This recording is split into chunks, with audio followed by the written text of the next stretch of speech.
Hello दोस्तों, SSC uncle channel पे आपका स्वागत है। तो आइए दोस्तों, वीडियो को शुरू करते हैं। तो आइए दोस्तों, ये पहला सवाल देखते हैं।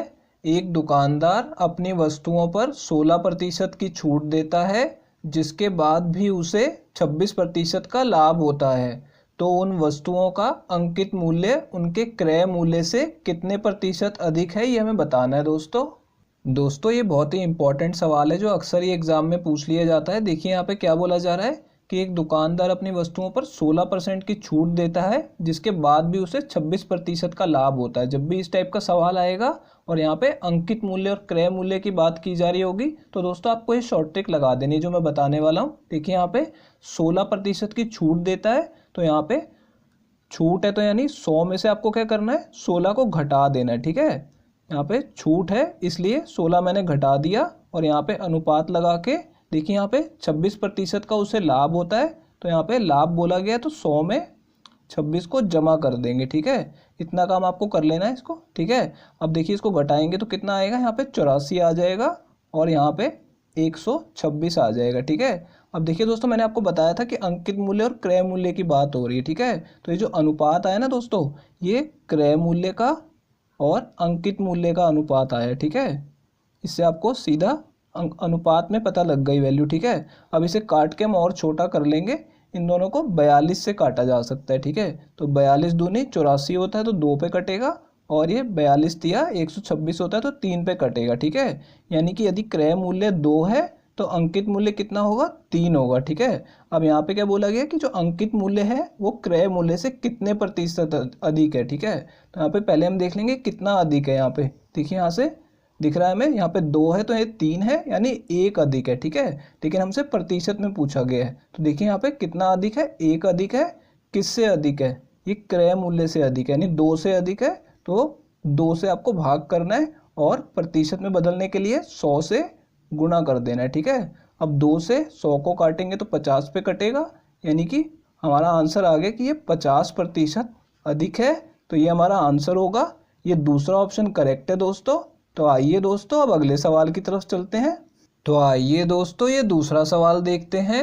एक कक्षा में 42 छात्रों की औसत आयु 13 वर्ष है। यदि अध्यापक की आयु भी शामिल की जाए तो औसत आयु में 1 वर्ष की वृद्धि होती है। तो अध्यापक की आयु कितनी है, ये हमें बताना है दोस्तों। देखिए दोस्तों, इस सवाल को 2 तरीकों से किया जा सकता है। एक तो बेसिक मेथड है, ठीक है, और एक शॉर्ट ट्रिक है। तो मैं आपको इस सवाल की शॉर्ट ट्रिक बता देता हूँ जिससे आपका टाइम बचेगा। देखिए एक बार मैं लिख देता हूँ फिर मैं आपको समझा दूंगा। यहाँ पे 13 जमा 43 गुणा में 1। ठीक है, अब ये कैसे आया दोस्तों, इससे सीधा आपका आंसर आ जाएगा।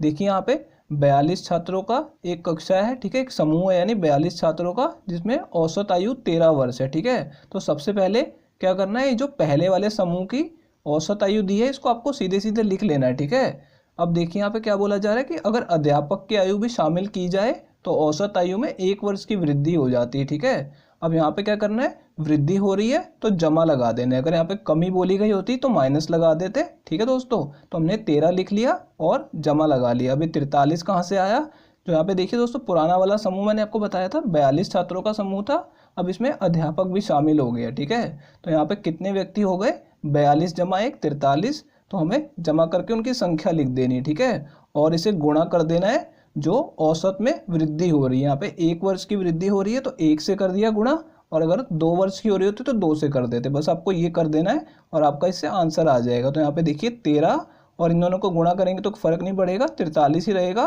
तो 13 जमा 43 कितना आ जाएगा दोस्तों, 56 आ जाएगा। यानी अध्यापक की आयु कितनी है, 56 वर्ष है।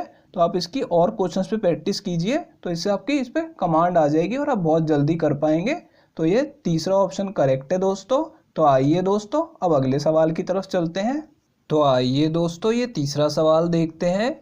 सुरेश की आयु 45 वर्ष है तथा अशोक की आयु 60 वर्ष है। तो कितने वर्ष पहले उनकी आयु का अनुपात 5:8 था, ये हमें बताना है दोस्तों। दोस्तों, इस सवाल को 2 तरीकों से किया जा सकता है, तो मैं आपको दोनों तरीके बता दूंगा। जो भी आपको एग्जाम में सही लगे आप वैसे कर सकते हैं।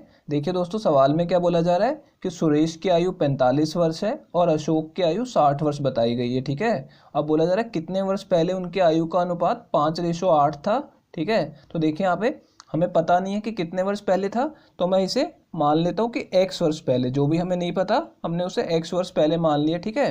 तो देखिए यहाँ पे सुरेश की जो आयु है वो x वर्ष पहले कितनी थी, तो मैं आपको इसमें थोड़ा सा समझा देता हूँ। देखिए यहाँ पे उसकी अभी की आयु कितनी है, 45 वर्ष। अगर मैं आपसे पूछूं 2 वर्ष पहले उसकी आयु कितनी थी, तो आप क्या करेंगे, इसमें से 2 घटा लेंगे। ठीक है। और मैं आपसे पूछूंगा कि x वर्ष पहले कितनी थी, तो आपको 45 में से x को घटा देना है, यानी कि कितना आ जाएगा यहाँ पे 45 माइनस x, ये उसकी आयु थी x वर्ष पहले। ठीक है। और यहाँ पे दूसरा बंदा कौन है, अशोक है, तो यहाँ पे मैं a लिख देता हूँ।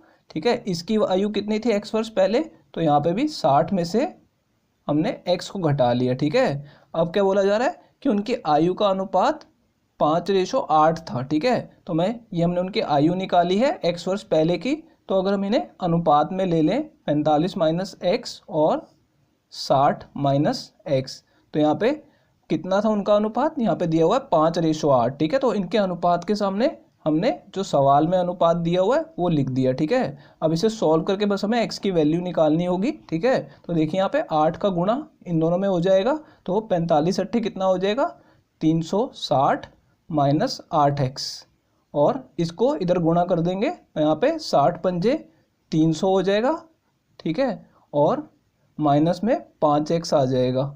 अब देखिए दोस्तों यहाँ पे 300 को इधर ले आएंगे तो कितना आ जाएगा, 60 आ जाएगा, और ये उधर जाके प्लस का हो जाएगा, माइनस का है, तो यहाँ पे 8x प्लस का है और माइनस 5x। ठीक है। अब इसको घटाएंगे तो कितना आ जाएगा, 3x और यहाँ पे 60। अब 3 से 60 को काटेंगे तो 20 पे कटेगा, तो x की वैल्यू कितनी आ गई दोस्तों, 20 आ गई है। ठीक है। यानी 20 वर्ष पहले उनके आयु का अनुपात 5:8 था। तो ये तो दोस्तों हमारा पहला मेथड हो गया, मेथड 1। और दूसरा हम क्या कर सकते हैं, इसमें हम ऑप्शन से देखेंगे। ठीक है। तो देखिए यहाँ पे 10 वर्ष पहले जो सुरेश की आयु है वो कितनी थी, यहाँ पे देखिए हम 10 घटा देंगे तो सुरेश की आयु 35 वर्ष थी, और यहाँ पे 60 में से 10 घटा देंगे तो कितनी थी, 50 वर्ष थी। ठीक है, अशोक की आयु। अब इनका अनुपात ले लिया हमने, इन्हें काट के देख लेंगे। ठीक है। तो इन दोनों को 5 से काटेंगे तो ये 7 पे कटेगा और ये 10 पे कटेगा। ठीक है। तो देखिए यहाँ पे अनुपात जो है 5:8 नहीं आया है। ठीक है। तो दूसरे वाले को ट्राई करेंगे।